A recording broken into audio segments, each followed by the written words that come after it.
Yalah, tek. Sian nangganya kami nombor sampai Tok Kelam, kita balik. Okay, bye. Okay, boleh stop here. Kelak kita U-turn jauh kelak. Lebih baik kami jalan je. Okay, thank you. Okay. Thanks, auntie. Haish. Auntie, you call me? Excuse me, how old do you think I am? Okay. Sorry, auntie. Ish. Uncle, you boleh buka radio kah? But you said you stop already? Just 10 more meters only, bah. It's okay lah. Dapat air atur muka sikit. Okay. Just...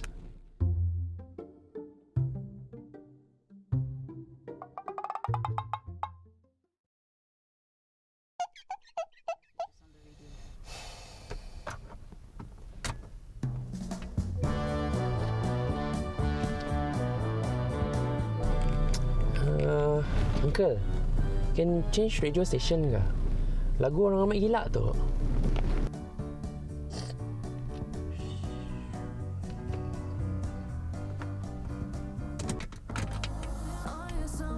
Happy?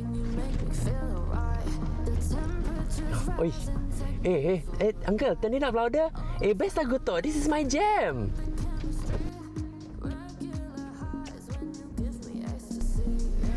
Uncle, turn it up louder. Already loud lah this one. Any louder, later hilang concentration. Dah lah hujan already now. Just turn it up louder lah. Customer is always right, you know.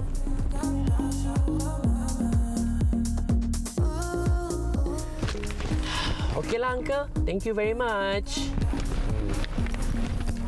Uncle, can you help angkat the bags for me also kah? Okay. Just now you say you're so young. I'm sure you can handle the bags. Go get yourself lah. Hey, Uncle tu. How dare you say like that to an older lady? Hey, cannot be accepted lah customer service like this. You this.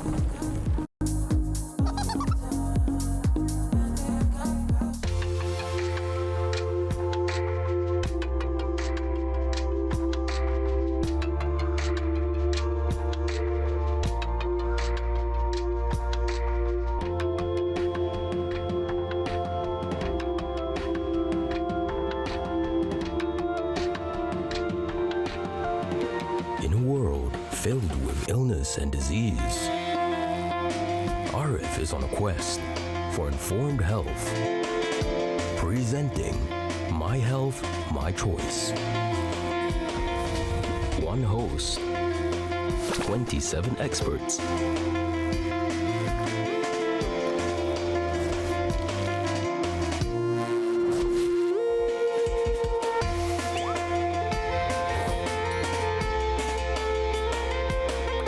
Health issues in Sarawak. How am I supposed to know all this? How dare you say like that to an older lady? You simok lah. You okay? Hey.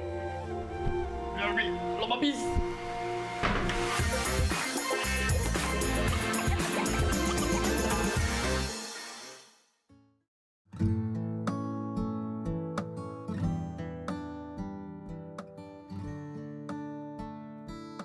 Society has encouraged us to cling on to our youth for as long as we can because we think being youthful means being healthy. So we project image of smooth supple skin, healthy hair, fit body, and so on. These days, there's a lot of options for us to change our physical appearance to prolong our youth. But no matter what we do, we cannot escape aging and the challenges that comes along with it. It is predicted that Malaysia will be an aged nation by 2030. But did you know that Sarawak is expected to be an aged region by 2028? That's 2 years younger than any other state in this nation. About 16% of our population will be aged 60 and above. As we approach this phenomena, I think there is a need for us to focus a bit more on our elderly. Our elderlies are more susceptible to complicated health issues and disabilities.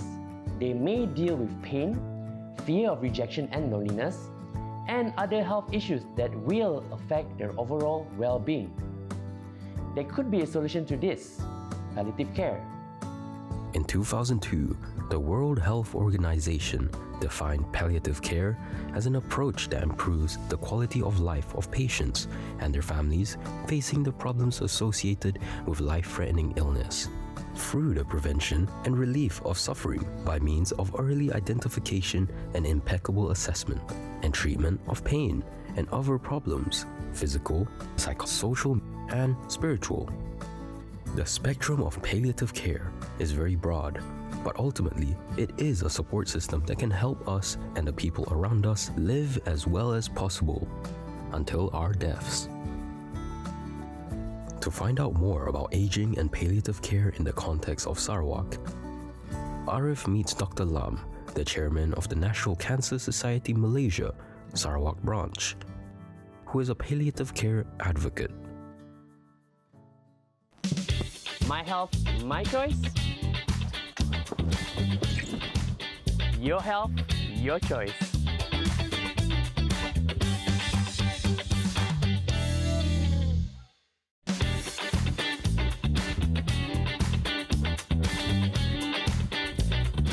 My health, my choice. Your health, your choice.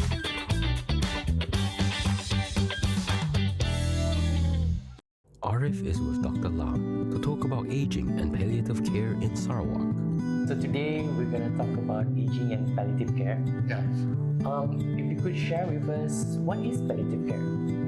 Palliative care actually, overall, a worldwide context, if you look at, of course, caring for the person who has a disease that is probably not curable or very difficult to cure. But the local context, we are actually looking at patients or persons who have a disease almost towards the end of the treatment. Treatable condition modalities have been used and the last phase of their life. Palliative care actually is quite a new concept in treating patients. Probably came out in the 1960s, started in Malaysia in the 1990s. In Sarawak, of course, we started in the around mid-1990s. Currently, we are looking at the aging population. As you get older, then the chance of developing certain diseases is higher. And of course, cancers is one of the disease that most elderly people will face. And that's why probably where palliative care will have promoted to the elderly.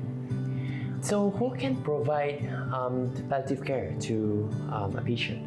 Actually, palliative care involves a whole team of people, not just the palliative doctor, the nurses alone, the family, the friends, and then of course there are other people like even the religious people are involved. So yeah, it involves a big team of people to help the family as well as the patient to go on this journey. In this modern world, we are seeing family sizes getting smaller and smaller.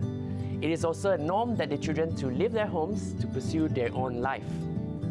But in Asian countries, it is a societal expectation for us to take care of our parents when they age. In fact, in almost all Asian countries, elderly are found to be living with their children. Plus, it is frowned upon to send them to nursing homes. But at times, these are realities that we must face. In the social context and keeping in mind the cultural sensitivities, I guess in families or even among the community, talking about the end of life for the elderly might be quite difficult to bring up. How do families deal with this? Generally, talking about death is quite a taboo in our local community. It is a difficult conversation. So probably have to start off getting the family to be aware that the family member has a disease that's probably not curable. Initially, usually they'll probably have some resistance to the information that's given to them. On the basis of observing the patient's condition, they're able to walk around slowly, they're less capable of moving around and even have problem feeding them, and probably may not be able to get out from the bed. With that observation, we try to send a message to the family, the patient, that this is the journey that they are going through. I mean, we all will die eventually. When individual or a patient or families they approach, how do they go about to ask for palliative care service for elderlies? There are several ways in which they can approach this problem. Most of them will probably go to hospital, they're diagnosed and are treated there, and from there they will be sort of referred to the palliative unit. And when they want to go home, go back with the family, that's where the hospital will refer to us. But for those who do not, they can approach us and we'll help them to connect. But of course, there will be quite a bit of sort of information required. You just can't send somebody to there. So we need to collect all the necessary information for the data, everything. Then we'll connect with the hospital or the respective specialists. Right. How's the demand here in Sarawak? The National Cancer Society Sarawak Branch has been providing palliative care to the community, mainly around Kuching area. When we started in 2016, we were looking after 40 or so patients in 1 year. The following year is about the same. 2021, we had 165 patients, and last year we have 210 patients. Generally, there's an increasing needs for this. In fact, even what we can provide, of course, we only cover to a certain area. We can't go too far out. So those outside our area, we can't manage also. That's the current situation we are facing. What do you mean outside of the area? We limit ourselves to about 20 kilometers from where we operate from. Okay. Beyond that, it'll be a bit too difficult. Transportation and the time taken to manage them, and sometimes facilities is also not quite easily available. And you mentioned 20-kilometer radius from the center over here. Yeah. And last year itself, that's about 200 patients. Yeah, correct. Oh, so it could mean that outside of the 20-kilometer radius, that's actually more. Yes, there are plenty more far flung out. Occasionally, we try to help using video call and then connect with the hospitals nearby. But the real care is probably not so adequate. There might be some misconception between palliative care and sending the elderly to elder homes. So maybe you could share with us the discussion.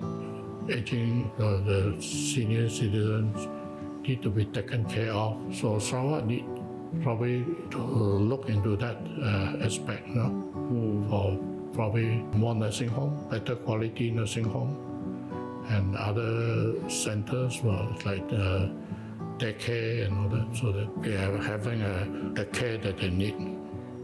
Palliative care is very specific, so treating, managing diseases that the person has, mostly elderly, which are probably they're not likely to recover from that sickness. Right now, probably the only specialist is in Sarawak General Hospital, together with the non-governmental organizations providing the care for the patients at home. We'll talk about MIRI. MIRI has an organization, but I believe also covers not a very big area. We are quite far from being able to provide adequate palliative care over Sarawak. With the support from the government, hopefully with more support from the community, we are able to provide the care that the community needs. Aging is a process that affects everyone. Currently, the Sarawak government is conducting a holistic research on its preparedness for an aging population. It includes aspects such as financial security, housing and transport, and also health and well-being. It is also announced that there will be targeted assistance to support the welfare of our senior citizens? You could answer me based on your experience and what you observe in Kuching. What can we do to prepare ourselves for old age? One thing is to stay healthy, take care of our diet, good exercise, and stay active. Better awareness of health. Those are pretty important things to stay healthy. For the cities, probably they have to look at the healthcare facilities for the aging population. Things like wheelchair-friendly environment, to be able to be independent on their own. And places for them where they can join social group and exercise. How else can we empower the aging population? I think probably there should be a shift of mindset, shift of thinking, probably for the younger generation, that they have to look at the older generation, that they're still not part of society, not leave them to wait for the day when they're gone, like able to do their own things, able to meet up and meet with the social group, and so that will have a healthy aging population as we go along, rather than if they're stuck at home, the golden years of their life also not the best part of their life. So we should give them the opportunity to come out and live an active life. So basically, the younger generation needs to take care of their family members, the more senior members of family, especially when they are in palliative care, to provide the care as a carer, as well as emotional support to the person who is on palliative care. At the same time, we need to know that although they're young, one day they will also reach the same stage. My health, my choice. Your health, your choice.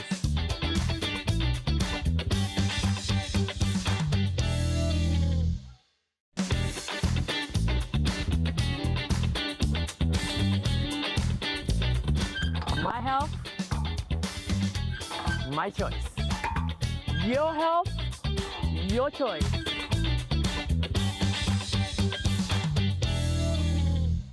Fellow Sarawakans, we should sit up and pay attention to the realities of aging in our region because it is unavoidable. Improving palliative care means improving the inclusivity towards the needs of our people. But for now, let's do what we can for ourselves and for our loved ones. Leading an informed and mindful life can help us live through old age with quality, dignity, and confidence. But for now, in our homes, let's try to normalize conversations on palliative care and aging. As we age, here are ways for us to improve our lifestyle. Stay active, eat well, rest well, and do not miss your medical appointments. Participate in social activities that works for you. Pick up a hobby for leisure or distress. Last but not least, if you have elderly folks at home, remember to involve them in everything that I have just mentioned. So, I've been on this journey and I've talked to many experts and found out a lot more about our healthcare here in Sarawak. And I'll say this, gaps and also opportunities for us to address here in Sarawak. But that's definitely something for us to think about and something for us to do as we create and build this healthy society here. So, lawmakers, policymakers, community leaders, or any individuals out there that wants to make this change, come, let's do it together. At the start of this episode, we talk about our idea of good health that is associated with youth. What if we think about this alternate image of good health too? Wrinkles, grey hair, an active body, and beyond that, a mind and soul that is well.